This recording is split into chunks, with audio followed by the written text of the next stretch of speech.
Bismillahirrahmanirrahim. Assalamualaikum warahmatullahi wabarakatuh. Alhamdulillahi rabbil alamin wa bihi nasta'in ala umurid dunya waddin. Allahumma salli wa sallim wa barik ala nabiyyina Muhammadin wa ala alihi wa sahbihi ajma'in. Allahumma anfa'na bima 'allamtana wa 'allimna ma yanfa'una wa zidna 'ilma.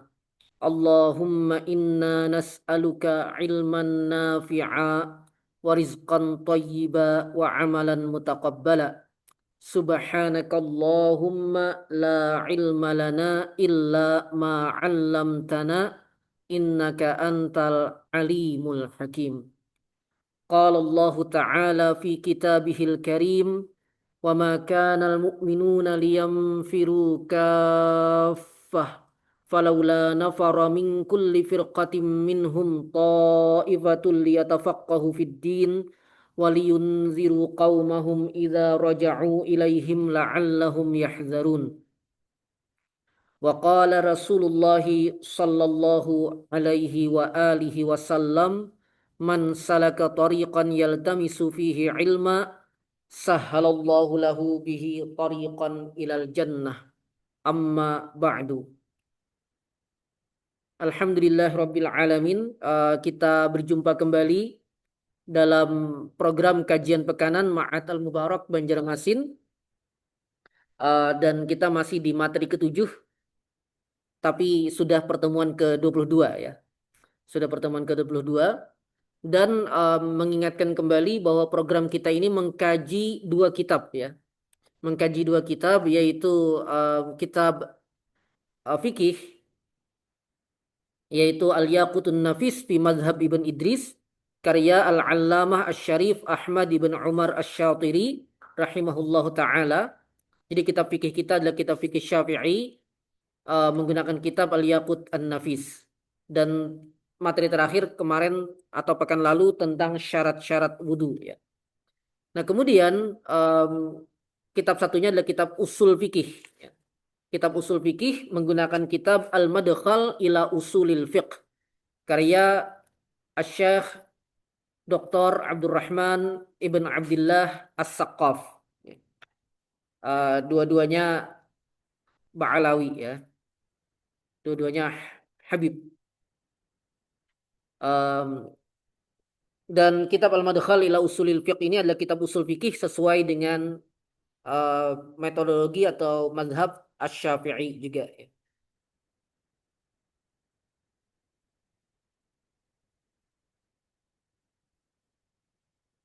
Jadi dalam program ini kita akan mengkaji dua kitab ini secara bergantian.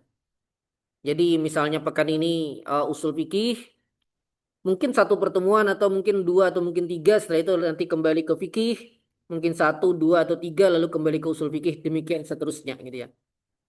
Demikian seterusnya. Jadi tidak tidak khusus fikih saja dan tidak khusus usul fikih saja. Baik. Nah, dan pertemuan pekan lalu kita mempelajari tentang syurutul wudu ya. Ada 3 pertanyaan yang sudah saya tanggapi, cuma saya coba ingin tanggapi kembali ya, dengan sedikit resume aja mungkin ya. Pertanyaan pertama, jika misalnya ada para mekanik yang bekerja di tambang atau workshop, kemudian ketika masih melakukan perbaikan mesin, tibalah waktunya sholat. Ketika mau wudhu, ternyata tangan masih beroli atau berminyak sehingga tidak bisa membuat meresap air. Kebetulan sabun dan semisalnya tidak ada, cuma ada air biasa. Akhirnya solusinya hanya bisa dilap pakai kain sebisanya untuk mengurangi oli yang menempel di tangan.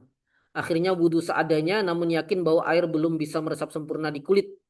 Apakah semisal ini dalam mazhab Syafi'i hanya boleh dianggap sholat li hurmatil waqti dan nanti wajib qadha? Mungkin beberapa catatan. Pertama, waktu sholat itu kan dia muassa ya. Waktu sholat itu kan panjang ya. Jadi misalnya kalau kasusnya ini sholat zuhur, berarti kan anggap aja ya, ini sholat zuhur tuh misalnya dari jam 12.30 sampai jam 15.45 ya. Artinya selama durasi waktu itu jika memungkinkan untuk bersih-bersih, sampai benar-benar bersih, meskipun menyebabkan sedikit tertunda, tapi masih dalam waktu ya, maka itu lebih baik. Jadi misalnya di awal waktu 12.30 tidak memungkinkan untuk bersih-bersih, tapi misalnya jam 2 nanti mungkin bersih-bersih jam 14 ya. Maka tunggu saja sampai jam 14 baru bersih-bersih. Em, nah, kecuali kalau kasusnya memang waktunya memang tidak ada sama sekali, ya, artinya benar-benar menghabiskan waktu, ya. Em, apakah ada solusi? Sebenarnya masih ada solusi, ya.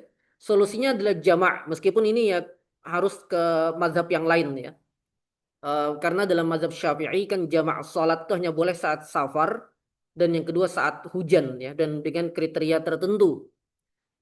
Sebagian ulama Syafi'iyah menambahkan misalnya saat sakit gitu.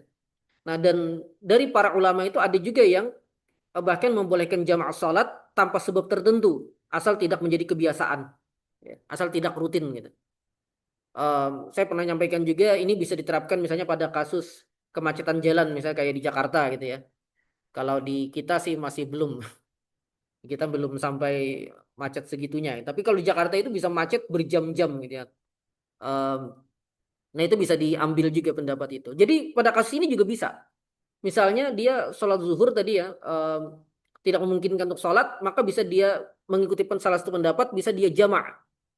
Jadi sholatnya di asar. Jadi zuhur dan asar gitu. Jadi bisa seperti itu. Nah, kalau skenarionya adalah waktu jamak pun tidak memungkinkan, misalnya habis zuhur dan asar gitu ya. Habis zuhur dan asar, maka kita kembali ke pembahasan yang di pertanyaan ini ya. Nah, jadi pertanyaan ini kan tadi belum bisa meresap sempurna di kulit. Dobitnya adalah apakah air sampai atau tidak ke kulit. Jadi dipastikan saja dulu.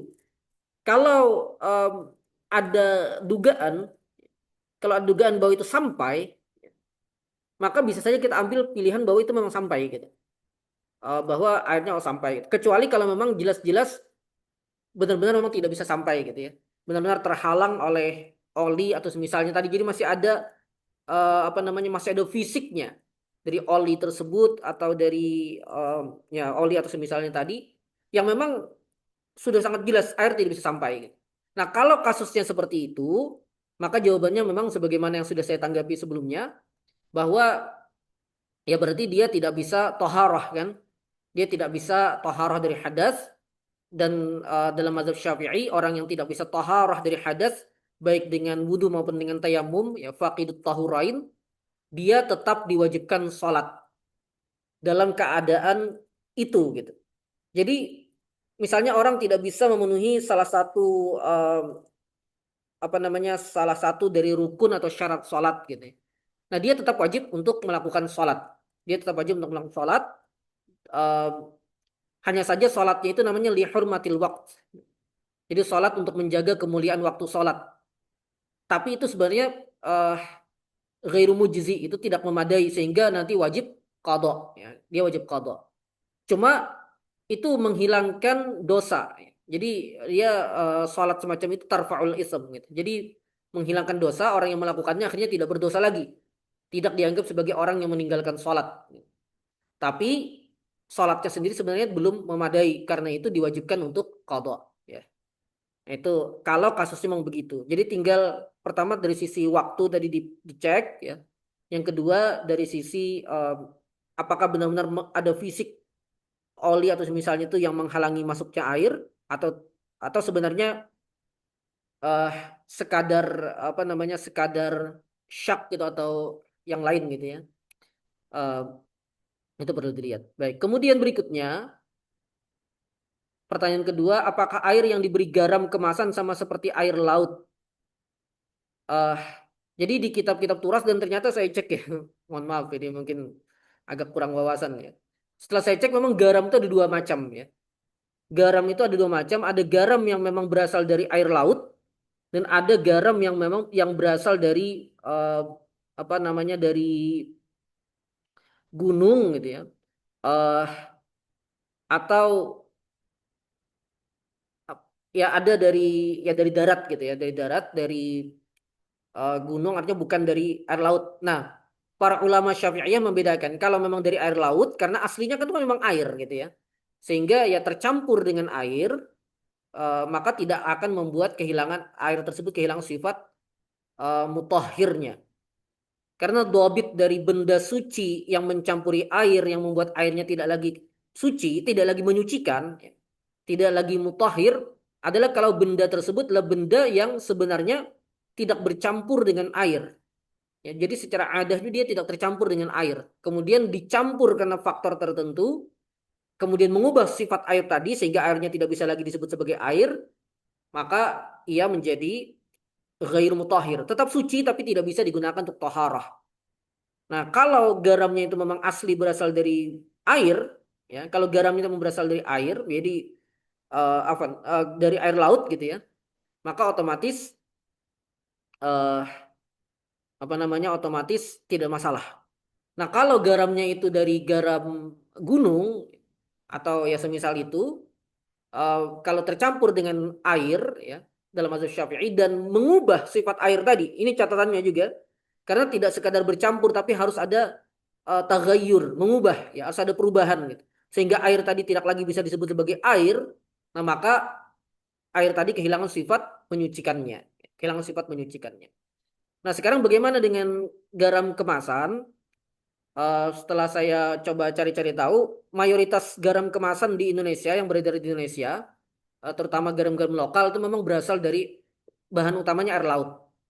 Bahan utama air laut. Ada juga beberapa garam kemasan katanya yang bukan berasal dari air laut, tapi jarang itu, tapi jarang.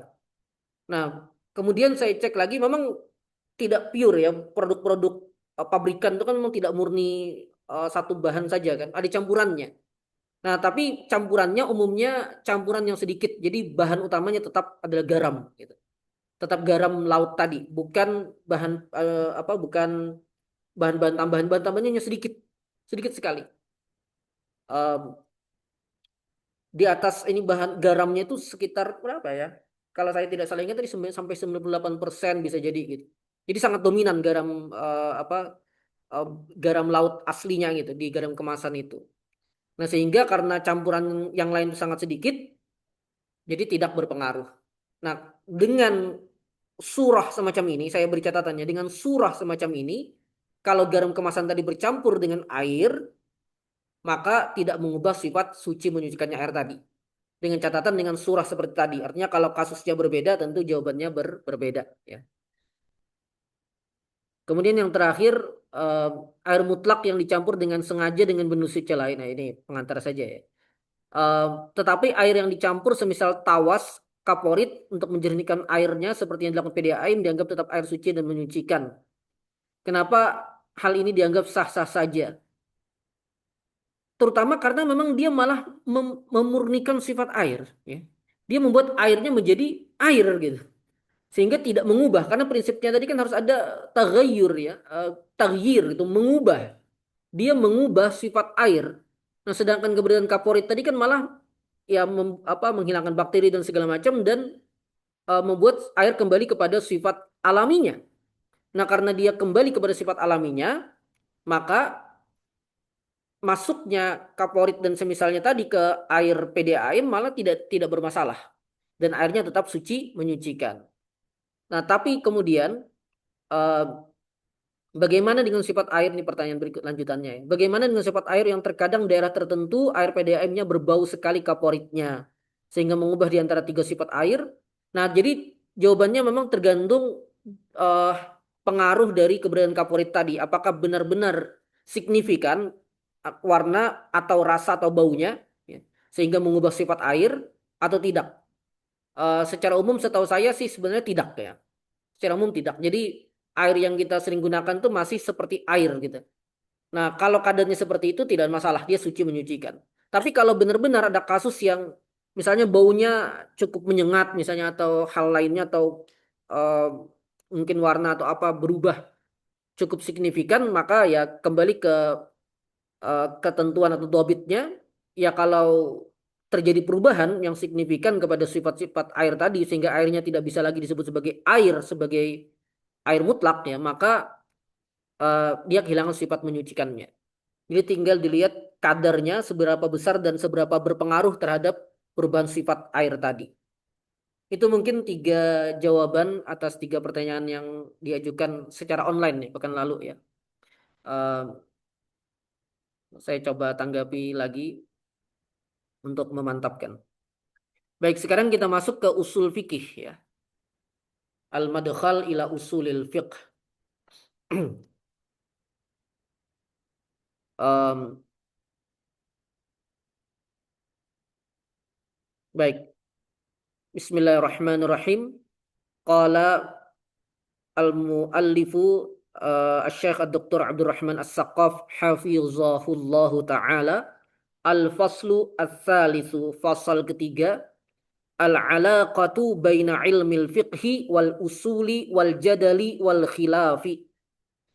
Alaqah, hubungan, keterkaitan antara ilmu fikih, ilmu usul fikih, ilmu jadal, dan ilmu khilaf. Ya. Jadi di sini disebutkan ada tiga cabang ilmu. Ada empat cabang ilmu: fikih, usul fikih, jadal, dan khilaf. Nah, beliau katakan minal muhim ala talibil usul, salah satu hal penting bagi seorang pelajar usul fikih, an ya'rifa al-alaqata baina hadhil fununil arba'ah. Mengetahui alaqah, hubungan, keterkaitan di antara empat cabang ilmu ini.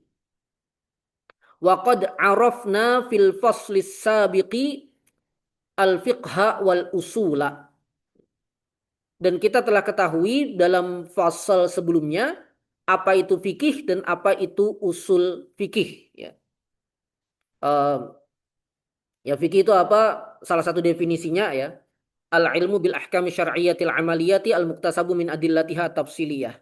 Atau ma'rifatul ahkam syar'iyyah allati tariquha al-ijtihad. Itu fikih. Ya. Dan usul fikih itu apa? Um, ya ilmu yang ya bahasu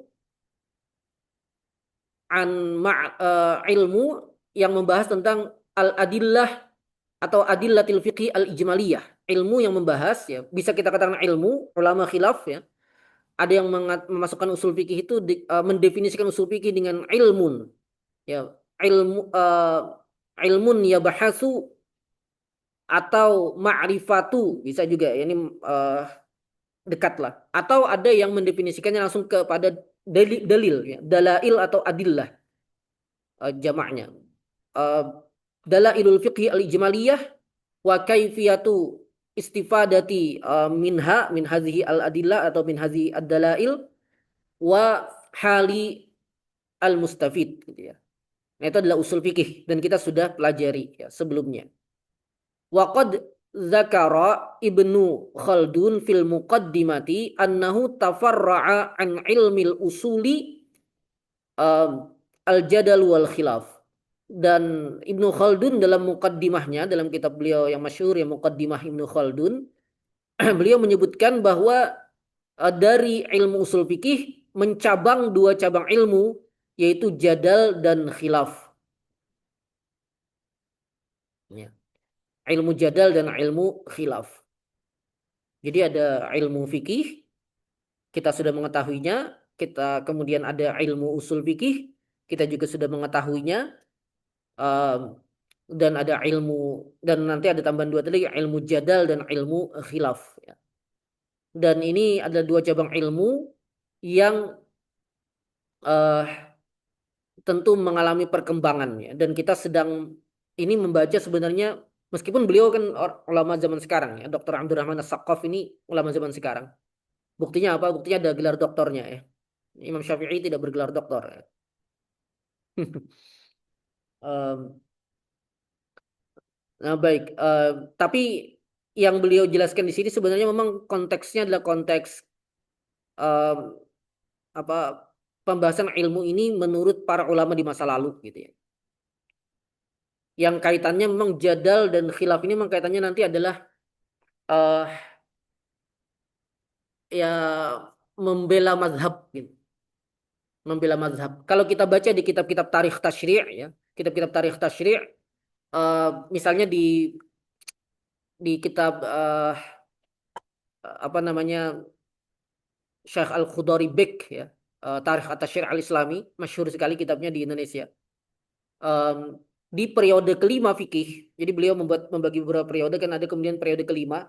Ini periode kelima fikih ini adalah periode pasca empat mazhab sampai nanti sukut Baghdad, sampai runtuhnya Baghdad. Ya. Em, nah, ada beberapa atau ada beberapa karakteristik dari periode ini. Di antara salah satu karakteristiknya adalah banyaknya perdebatan. Banyaknya terjadi perdebatan di masa itu. Dan tujuannya adalah untuk membela mazhab masing-masing. Ya. Jadi termasuk juga perluasan ilmu jadal dan khilaf itu lahirnya dan tumbuhnya di masa itu. Bahkan juga ilmu usul fikih juga masuknya di situ. Karena kan di masa itu ijtihad mutlak mustakil kan sudah secara umum ditinggalkan. Meskipun tetap ada sebenarnya yang melakukan kerja ilmiah ini, hanya saja mayoritas ulama itu tidak mengerjakannya lagi. Jadi ijtihad mutlak mustakil itu tidak lagi terjadi. Apakah karena kapasitas keilmuannya tidak lagi? Apa kapasitas keilmuannya memang sudah tidak memadai lagi? Kata Dr. Wahbah Zuhaili tidak begitu, ya, bukan kata saya ya. Jadi kalau mengkritik jangan kritik saya. Ya. Kata Dr. Wahbah Zuhaili keadaannya bukan begitu. Bahkan aneh kalau kita meyakini bahwa Allah hanya mengurniakan ilmu dan pemahaman kepada generasi tertentu saja dan tidak pada generasi yang lain. Jadi sebenarnya bukan masalah kapasitas keilmuan, tapi memang masalah kultur keilmuan. Kultur keilmuan. Jadi memang ada semacam arus utama di masa itu yang memiliki faham tertentu gitu. Yang memiliki eh, penyikapan tertentu. Sama kayak sekarang misalnya di beberapa orang misalnya menganggap bahwa yang punya ilmu itu yang punya gelar. Misalnya kan.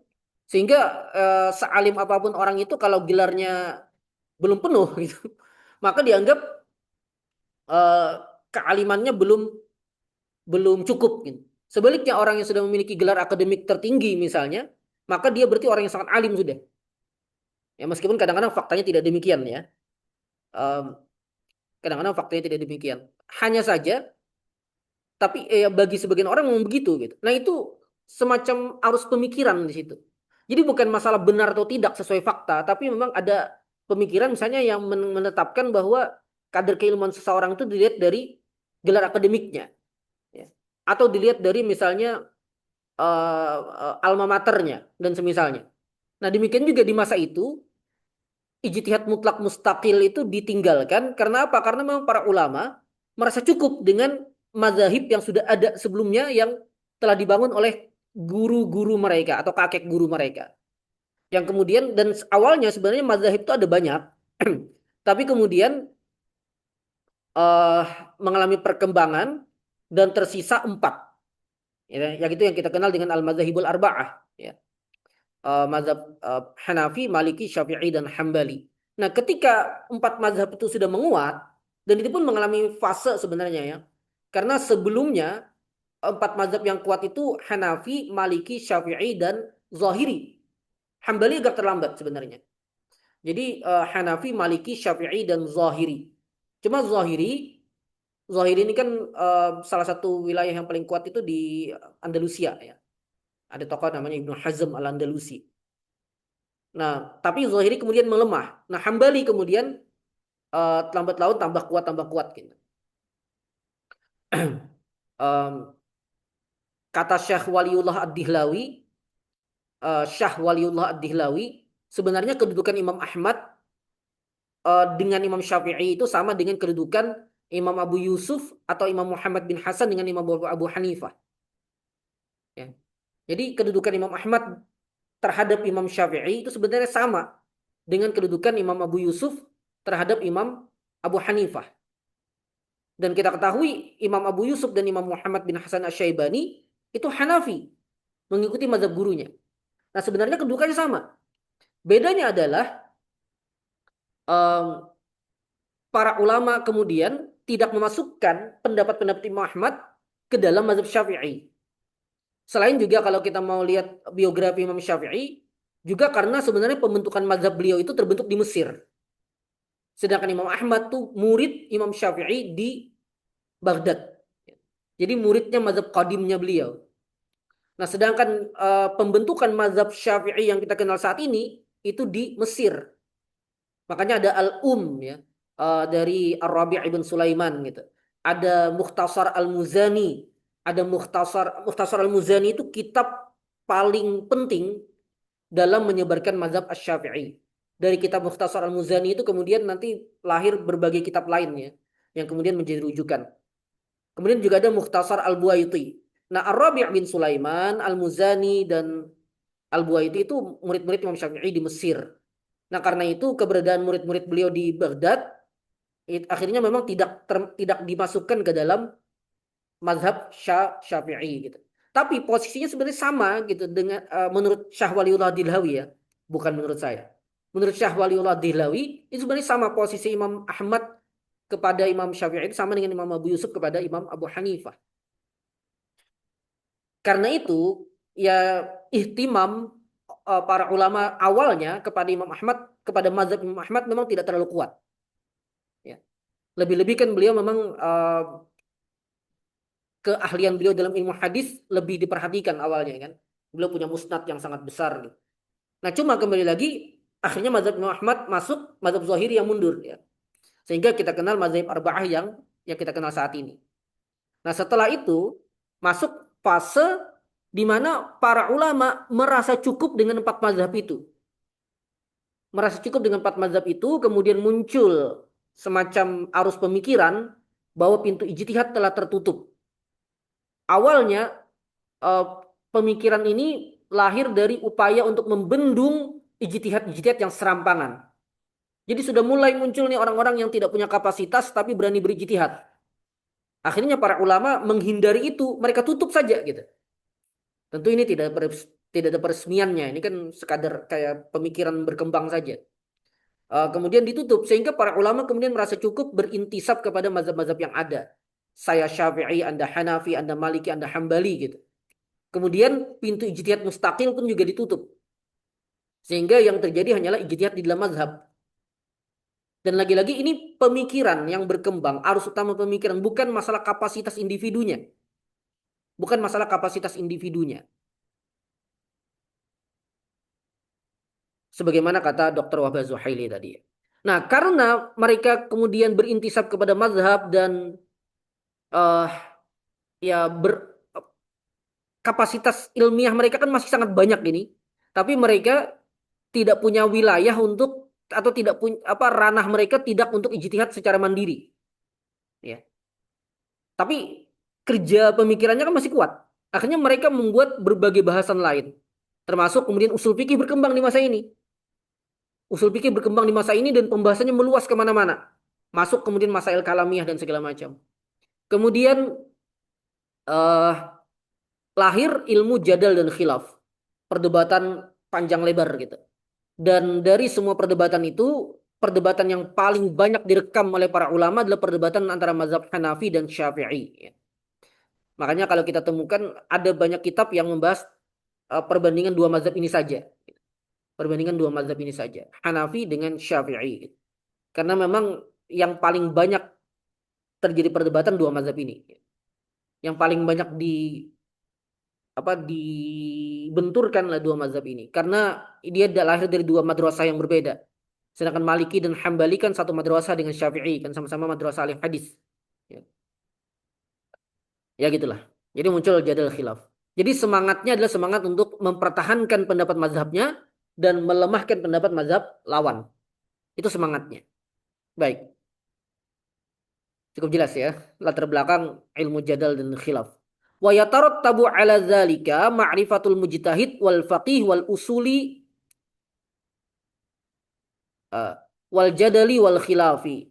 Dan terlahir dari hal itu uh, ada kebutuhan gitu untuk mengetahui siapa mujtahid dan faqih, siapa usuli, siapa jadali dan siapa khilafi. Ini orangnya ya. Sama kayak nahwu nahwi gitu. Fanaqulu awalan, kata beliau, maka saya katakan pertama, annal mujtahida wal faqiha mutaradifani. Bahwa mujtahid dan faqih, bukan anak saya ya. Ini pakai anak saya.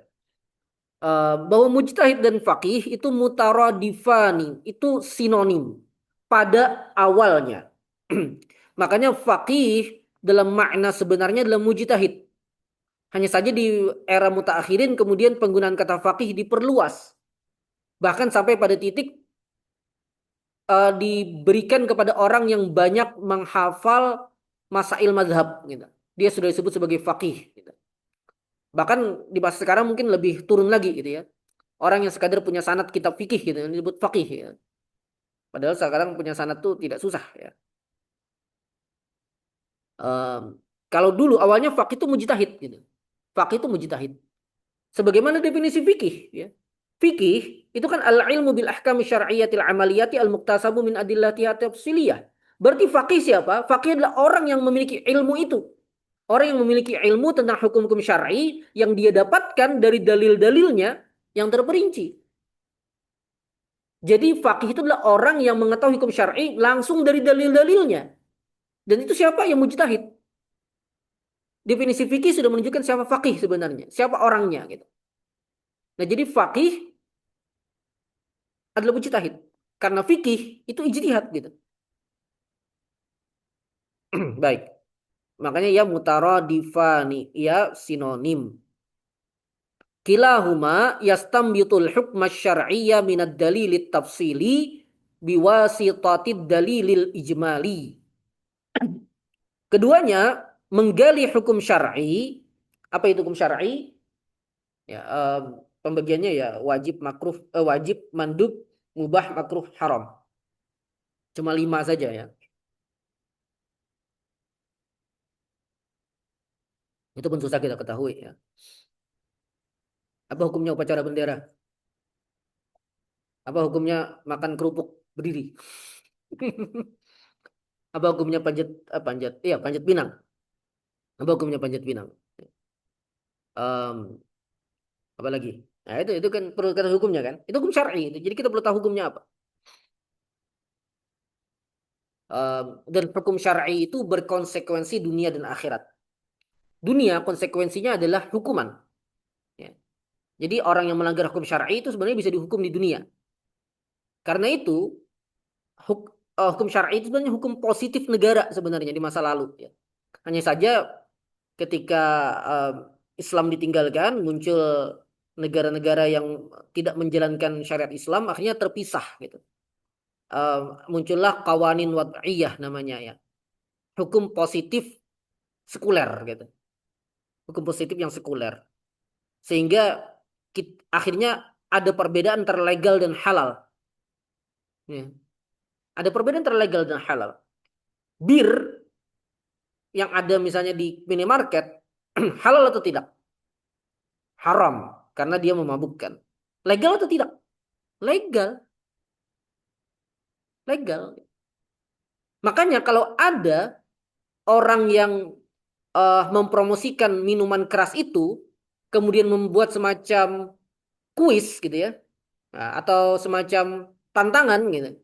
Siapa yang bisa membacakan surah Al-Quran dapat minuman keras.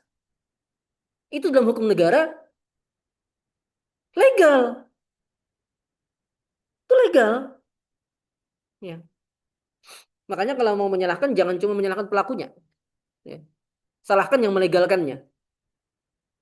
Dan itu hanya bisa digunakan apa kalau mau menghukumnya atau kalau mau memenjarakannya adalah dengan ke penistaan agama gitu ya. Ke penistaan agama. Tapi itu juga sangat debatable gitu. Kemarin kasus Panji itu penistaan agama atau tidak? Saya katakan bukan. Yang dia mencontohkan apa yang apa syarat pilot bisa apa mana itu? Yang ingat lah. Bisa sholat atau bisa jadi imam gitu ya. Dia katakan bukan begitu kan dia sebenarnya ingin berbicara kompetensi kan. Sama sekali bukan untuk mengolok-olok. Cuma memang contohnya ya orang itu kan orang yang tidak tidak dekat dengan Islam ya contohnya akhirnya ke situ gitu agak sensitif. Tapi apakah itu penistaan agama? Apakah itu istihza biddin gitu ya? Apakah itu istihza biddin? Saya katakan tidak. Dan gara-gara itu saya dimarahi teman Facebook saya.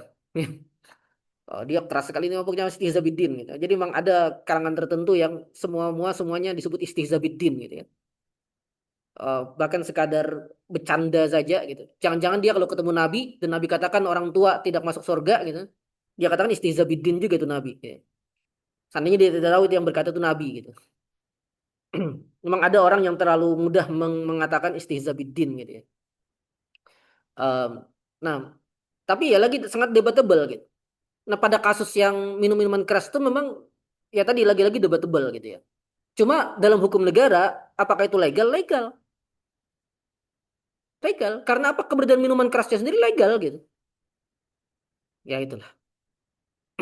Jadi kembali hukum syar'i itu berkonsekuensi bukan cuma akhirat sebenarnya, tapi juga dunia. Orang yang tidak sholat, dalam mazhab syafi'i hukumannya mati. Apakah kemudian tiba-tiba antum melihat ada orang tidak sholat, kemudian antum ambil golok gitu. Kemudian sembelih dia? Tidak boleh. Apa maksudnya hukuman mati? Itu hukuman mati di peradilan. Cuma masalahnya saat ini mau bawa ke peradilan mana? Eh, Itu kan contohnya.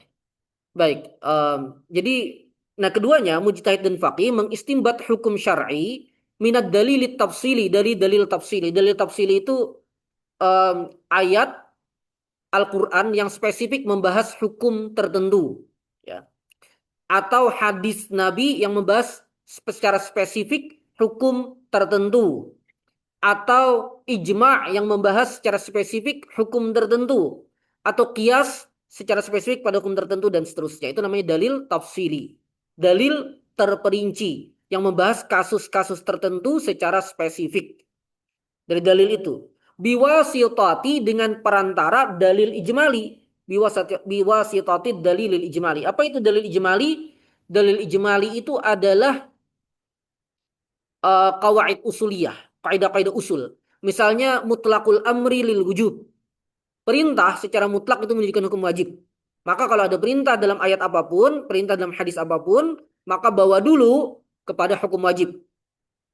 Kecuali kalau ada qarinah yang mengalihkannya dari hukum wajib kepada hukum yang lain.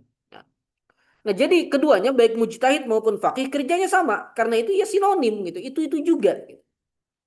Pada awalnya ya.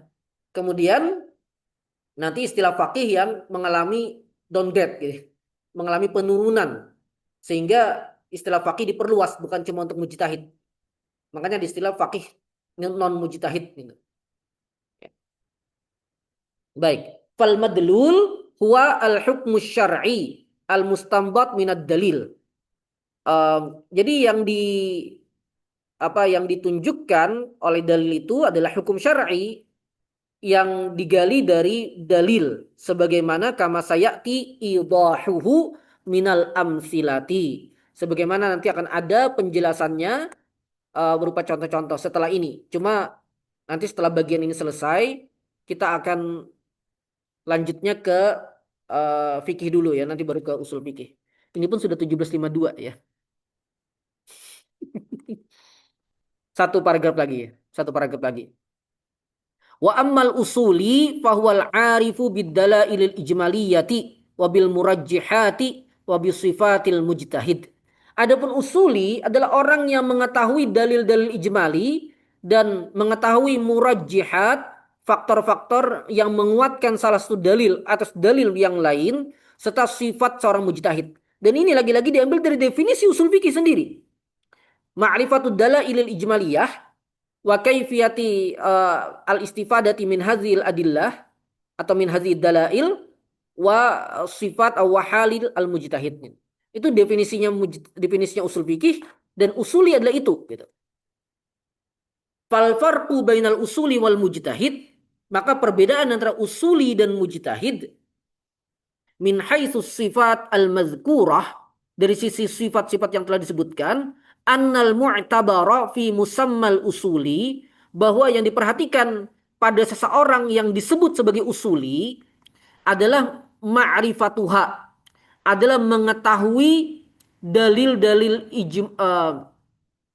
ya mengetahui ya tadi sifat-sifat yang disebutkan itu mengetahui dalil-dalil ijmali dan seterusnya tadi gitu. Itu yang menjadi ranah dari seorang usuli. Wa fi musammal mujtahid, sedangkan pihak yang disebut dengan mujtahid itu adalah qiyamu habihi, adalah melakukannya ya, melakukan atau mengetahui ya dalil-dalil ijmali dan seterusnya tadi listimbatihi biha al ahkam, agar dia bisa menggali hukum-hukum dari dalil-dalil seterusnya tadi itu gitu. Bi khilafi al usuli, berbeda dengan usuli. Jadi usuli itu adalah orang yang paham teori-teori usul fikih. Itu sederhananya ya. Usul itu orang yang paham, mengerti teori-teori usul fikih. Sedangkan mujtahid itu adalah orang yang menerapkan teori-teori usul fikih tadi pada dalil-dalil tafsili sehingga dia kemudian bisa menggali hukum syar'i darinya. Jelas? Tapi ini perbedaan tugas ya. Perbedaan tugas. Artinya apa? Artinya bukan berarti setiap usuli itu bukan mujtahid ya. Imam Syafi'i itu usuli, faqih, mujtahid, muhaddis, mufassir. Um, Jadi beliau itu ya punya banyak label kepakaran gitu. Tapi di sini kita tidak berbicara tentang individu. Karena saya selalu mengatakan individu itu setiap individu unik. Ya. Setiap individu itu unik. Ada 3 orang ulama hadis misalnya di hadapan kita. Ulama hadis yang pertama bisa jadi kepakarannya memang benar-benar hanya di bidang hadis. Tapi beliau sangat kuat dalam bidang ilmu ilal hadis. Sehingga untuk mengetahui cacatnya suatu hadis beliau sangat pakar. Tapi kalau disuruh untuk menggali hukum dari hadis beliau mungkin tidak mampu. Ya. Ulama hadis yang kedua bisa jadi kepakarannya memang adalah di banyaknya memiliki jalur-jalur sanad. Tapi ilal misalnya kurang. Tapi sekaligus beliau misalnya juga adalah seorang mufassir. Oh berarti keahliannya adalah di bidang apa jalur-jalur periwayatan hadis dan tafsir Al-Qur'an misalnya. Satu lagi ahli hadis juga, tapi titik tekannya beliau tuh di bidang fiqhul hadis. Bagaimana memahami hadis. Jadi karena beliau itu sangat kuat sekali pemahamannya terhadap makna-makna hadis, maka beliau juga seorang mujtahid misalnya. Nah, jadi 3 ahli hadis dengan sama-sama disebut ahli hadis, tapi kapasitasnya secara umum berbeda-beda. Ya. Nah, itu kalau bicara individu. Sedangkan yang dimaksud di sini adalah berbicara tugas sebuah keilmuan gitu. Eh, Misalnya Ustadz Rahmi ada sebagai guru, ada sebagai dai, ada sebagai apa gitu. Ustadz Rahmi sebagai individu tentu semuanya gitu. Tentu semuanya. Tapi kalau kita berbicara beliau sebagai guru, maka apa tugas guru gitu. Nah, maka ya kita jelaskan tugas gurunya. Kalau kemudian, oh, tapi Ustadz Rahmi kerjanya bukan cuma itu. Ya betul. Kita tidak berbicara beliau sebagai individu. Kita berbicara tugas guru. Gitu. Yang kebetulan contohnya adalah beliau. Tapi kita sedang berbicara tentang tugas gurunya, bukan tugas beliau yang lain. Gitu. Nah, demikian juga begitu. Ketika disebutkan usuli, jadi berarti dia adalah orang yang mengetahui teori-teori dalam usul fikih tadi. Baik, sampai di sini saja kita cukupkan. Ada pertanyaan? Tentu tidak sebanyak fikih ya pertanyaannya ya. Silakan. Kalau kejiwaan itu Ya, sudah dijelaskan, tapi dua kan satu pakai. apanya? Kalau belum tangkap dari penjelasan pintar itu Ya. kan ada kan kaki itu kita kok semuanya sudah alih gitu. Oh, ya ya. Hmm. Ini terpisah ya. Oh, bukan, bukan. Malah hadis tersebut dan juga apa namanya ayat Al-Qur'an yang tadi saya baca di awal ya, liyatafaqahu fid din gitu. Atau man yuridillahu bihi khaira yufaqihu fid din. Gitu. Termasuk hadis Nabi SAW, doa beliau ya. Allahumma faqihu fid din wa 'allimhu ta'wil. Ta'wil itu Al-Qur'an ya. Ta'wil Al-Qur'an, tafsir Al-Qur'an. Ini kan doa kepada Ibnu Abbas ya. Makanya beliau kan dikenal sebagai ya pakar tafsir Al-Qur'an di kalangan sahabat ya. Dan beliau kemudian tinggal di Makkah, makanya madrasah tafsir paling kuat di masa tabi'in itu adalah madrasah Makkah, para ulama Makkiyin gitu. Karena apa ya? Karena guru besarnya adalah sahabiyun jalil Ibnu Abbas gitu. Um, nah, sedangkan faqih di situ memahami agama secara utuh. Jadi fikih, fikih Yang kita bahas ini sudah fikih menurut ulama mutaakhirin sebenarnya. Termasuk fakih yang saya sebutkan tadi bahwa fakih itu mujtahid, itu sebenarnya sudah menyempit maknanya. Jadi kalau fikih dalam awal Islam, masa awal Islam, itu mencakup pemahaman terhadap agama dalam semua aspeknya. Dalam aspek akidah, dalam aspek ilmu amaliyah, dalam aspek ilmu batin dan semuanya gitu. Jadi ketika doanya Allah mafaqihu fid din atau tadi apa man yuridillahu bi khaira yufaqihu fid din maksudnya adalah memahami agama secara umum gitu. Jadi ya hadis itu dan hadis-hadis lain termasuk ayat Al-Qur'an liyatafaqahu fid din itu sebenarnya memahami agama semuanya dalam semua aspeknya. Itulah yang dituntut oleh dalil-dalil tersebut sebenarnya. Sebenarnya meskipun kemudian bisa juga dibawa sebagai dalil untuk keutamaan fikih ya. Tapi pada awalnya makna faqih fid din itu yang memahami agama secara mendalam. Nah, kemudian setelah itu baru meluas. Kemudian baru menyempit gitu. Jadi fikih itu kemudian hanya pada ilmu tentang hukum-hukum syar'i yang sifatnya amali dan itulah yang kita bahas gitu. Ketika kita membahas ada mujtahid, ada faqih, maka yang kita bahas ini adalah makna yang sudah menyempit tadi. Makanya juga kita kenal ya beberapa ulama, salah satunya Imam Abu Hanifah misalnya atau yang lain, mereka memiliki kitab namanya Al-Fiqhul Akbar, fikih akbar. Dan fikih akbar itu maksudnya adalah akidah. Al-Fiqhul Akbar itu akidah. Sedangkan fikih yang kita kenal saat ini namanya Al-Fiqhul Asghar. Jadi di masa mereka bahkan istilah fikih itu tidak khusus pada ilmu fikih yang kita kenal saat ini gitu. Jadi mengalami penyempitan makna, mengalami penyempitan makna gitu. Jadi doa Nabi itu ya doa untuk memahami agama semuanya, semua aspeknya, bukan cuma fikih yang kita kenal saat ini. Termasuk yang Allah inginkan kebaikan padanya adalah orang yang memahami dan mendalami agama. Termasuk tadi yang diperintahkan oleh Allah dan fardu kifayah itu liyatafaqahu fid din, itu juga memahami agama secara utuh, tidak terbatas pada hukum syar'i amali saja. Meskipun ya salah satu bagian yang sangat penting memang hukum syar'i amali tadi. Itu jelas gitu ya. Begitu mungkin. Oke. Ada pertanyaan di ada? Tidak ada? Cukup? Oh, silakan. jawaban Fikih. Coba dulu kalau bisa dijawab bisa dijawab, kalau tidak bisa ya ya PR lagi. Silakan. kalau dua kayak tidak meresap ke air, Iya. meresap ke air itu. Hmm. Sehingga kan tadi itu maka bisa kita ini sholat itu waktu siapa. Iya. Nah pertanyaannya kalau bobotnya sangat banyak ini itu airnya tidak meresap, Hmm. apakah boleh kita ambil tayamum aja berarti? Kan kita kena juga air. Itu pertama. Yang kedua,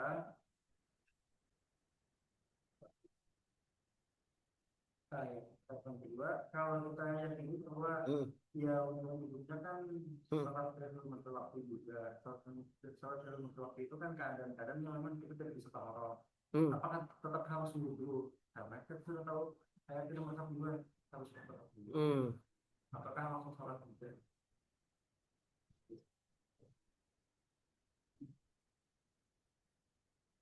Baik.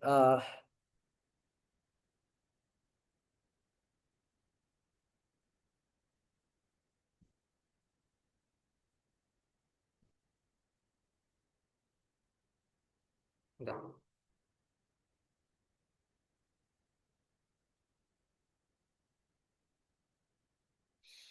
Em,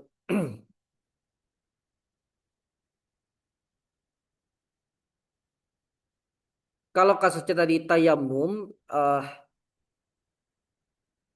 ya berarti kan tetap ini ya, tetap terhalang ya, tanahnya ke anggota anggota tayamum tadi gitu. Kalau kasusnya pada tangan misalnya.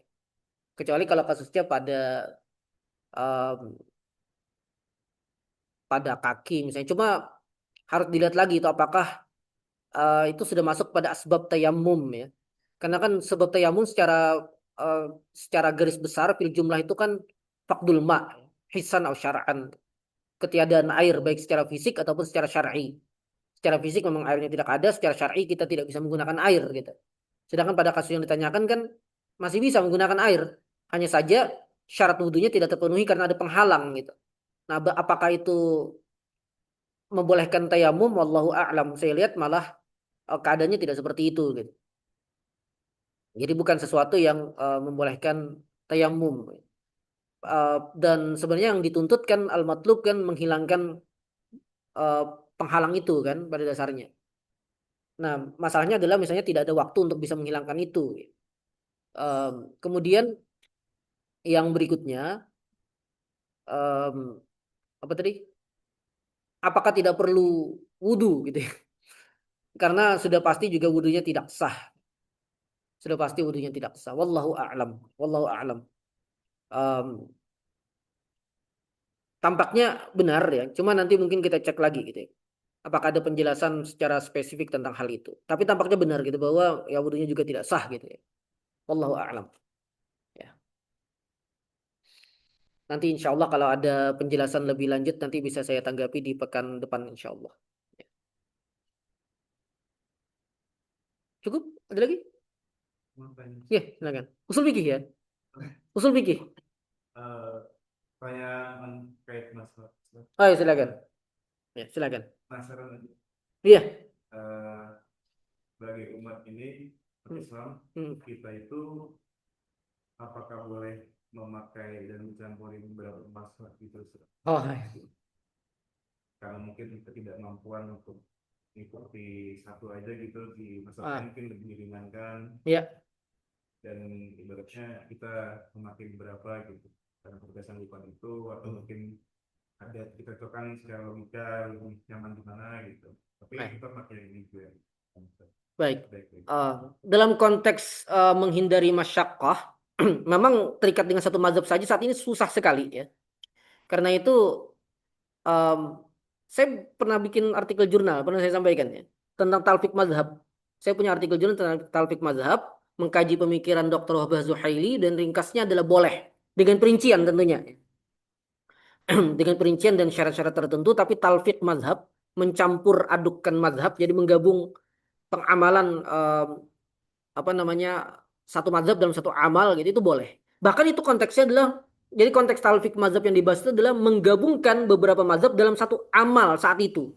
Misalnya saya wudhu, menggabungkan antara ya mungkin eh, apa rukun wudhunya saya ambil dari Syafi'i, pembatal wudhunya saya ambil dari Hanafi untuk satu wudhu itu, untuk sekali wudhu itu hari ini gitu misalnya. Nah, itu namanya talfik mazhab dan itu yang memang banyak diharamkan oleh para ulama. Tapi menurut penelitian Dr. Wahbah Zuhaili dengan syarat dan ketentuan tertentu itu boleh. Bahkan yang seperti itu boleh. Apalagi kalau sekadar wudhu saya hari ini atau saya wudhu dengan Syafi'i, saya puasa dengan mengikuti Hanafi misalnya. Ini bukan talfik mazhab sebenarnya ini. Ini cuma tidak terikat dengan satu mazhab dalam semua persoalan. Ini lebih ringan lagi.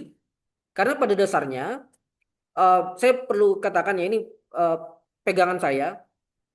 Belajar mazhab atau bermazhab itu penting sekali dalam konteks tafakuh, dalam konteks belajar. Jadi belajar itu belajar fikih itu memang bagusnya tadarruj mengikuti mazhab gitu. Jadi kalau kita ingin belajar fikih misalnya Syafi'i ya, belajar fikih Syafi'i secara bertahap gitu. Itu bagus karena apa? Karena membangun malakah fikih, kompetensi fikih, membangun nalar fikih dengan baik. Tentu kalau belajarnya selesai gitu ya. Belajarnya tuntung gitu. Itu lebih baik gitu. Tapi dalam konteks amal sebenarnya tidak ada kewajiban terikat dengan satu mazhab. Apalagi kalau memang alasannya adalah karena kebutuhan-kebutuhan tertentu. Ya. Um, Sebagai contoh, saat ini yang difatwakan oleh banyak sekali ulama kontemporer dan lembaga-lembaga fatwa kontemporer dalam banyak transaksi muamalah itu tidak mengikuti Syafi'i. Termasuk fatwa-fatwa Dewan Syariah Nasional MUI. MUI Indonesia gitu kan. Karena Indonesia dikatakan bermazhab Syafi'i. Tapi fatwa-fatwa DSN MUI itu banyak yang campur mazhab gitu. Dan banyak yang meninggalkan mazhab Syafi'i. Karena memang di antara empat mazhab itu boleh katakan dalam muamalah mazhab Syafi'i termasuk yang paling ketat gitu ya. termasuk yang paling ketat dan paling, ini subjektif tapi ya, cukup sulit untuk dipraktekkan di masa sekarang. Sehingga mereka banyak yang mengambil ke Hanafi karena Hanafi memang yang paling longgar gitu. Em, Bisa ke Maliki dalam bab-bab tertentu, bisa ke Hambali dalam bab-bab tertentu. Jadi hal semacam itu boleh-boleh saja, tidak ada masalah. Cuma ini catatan bagi orang yang benar-benar awam, ya. Bukan tulabul ilm, bukan orang yang serius meneliti fikih. Untuk orang yang bukan orang untuk orang yang tidak serius meneliti fikih, yang dibutuhkan oleh mereka adalah tempat bertanya. Saya selalu katakan bagi orang yang benar-benar awam dalam fikih, kesehariannya tidak pernah mengkaji fikih, maka bukan masalah terikat dengan satu mazhab atau tidak, sebenarnya yang paling urgent. Yang paling urgent adalah dia memiliki tempat bertanya. Karena apa? Karena dia kan tidak tahu nih, saya ini perlu mengikuti Maliki atau Hanafi dalam kasus ini gitu misalnya. Atau saya tetap dengan Syafi'i misalnya. Dia kan tidak ngerti. Kalau dibiarkan dia, nanti khawatirnya dia asal-asalan. Nah, maka dia perlu tempat bertanya, bertanya gitu. Menjelaskan kasusnya, kemudian yang ditanya tadi yang menjelaskan. Oh, antum bisa mengikuti mazhab ini karena kalau terikat dengan mazhab Syafi'i misalnya terlalu memberatkan, bisa pakai mazhab ini dan seterusnya. Jadi tetap perlu ada tempat orang yang ditanya. Dan tempat bertanya itu bukan ChatGPT, bukan Gemini dan lain-lainnya, tapi memang orang. Memang orang. Saat ini sudah mulai banyak penelitian tentang apakah AI bisa menggantikan mufti gitu ya. Dan saya masih berada pada pihak yang mengatakan tidak bisa. Meskipun jawaban AI bisa sangat presisi nantinya. Kan saat ini masih banyak yang ngaco ya. Dan orang mencibir AI gara-gara kondisi saat ini. Padahal TV kita dulu juga masih hitam putih kan, tapi tiba-tiba sudah sangat layar datar saat ini kan. Teknologi pasti akan semakin canggih. Ya. AI nanti akan semakin presisi dalam memberikan jawaban. Dia mungkin bisa membukakan kita kitab gitu, dengan sangat baik, lebih cepat dari kita. Dia akan sangat mampu. Tapi AI tetap tidak memiliki ruh. Dia tidak memiliki jiwa. Dia tidak memiliki emosi. Dia tidak memiliki hal-hal yang hanya dimiliki oleh seorang manusia. Karena itu dia tidak bisa dijadikan tempat, dia tidak bisa dijadikan mufti. Tapi AI bisa dimanfaatkan oleh si mufti sendiri. Si mufti bisa menggunakan AI daripada dia membuka banyak kitab kan mending langsung ke AI gitu. Kalau AI-nya sudah bagus ya. Nah, jadi tetap harus ada orang yang ditanya. Itu mungkin. Beda halnya kalau thalabatul ilm. Thalabatul ilm ini yang saya maksud adalah orang yang serius belajar ya. Orang yang kerjaannya menelaah kitab-kitab fikih misalnya tiap hari. Nah, maka orang seperti ini ya bisa secara mandiri mungkin untuk mencari sumber referensi tentang hal itu. Baik, itu mungkin kita cukupkan ya, waktunya sudah mau habis ya. Kita cukupkan. Insya Allah pekan depan mudah-mudahan tetap bisa hadir semua ya. Kalau bisa ajak lagi temannya yang lain. Kita hidupkan majlis ilmu, majlis tafaquh mempelajari dua cabang ilmu ini secara eh, bertahap gitu, satu demi satu, halaman demi halaman. Pekan depan mohon maaf ini masih usul fikih ya karena belum selesai. Kita belum bahas jadal dan khilaf ya, kecuali pengantar dari saya tadi. Baik, kita cukupkan. Mohon maaf atas segala kesalahan. Hadanallahu wa iyyakum ajma'in. Wassalamu alaikum warahmatullahi wabarakatuh.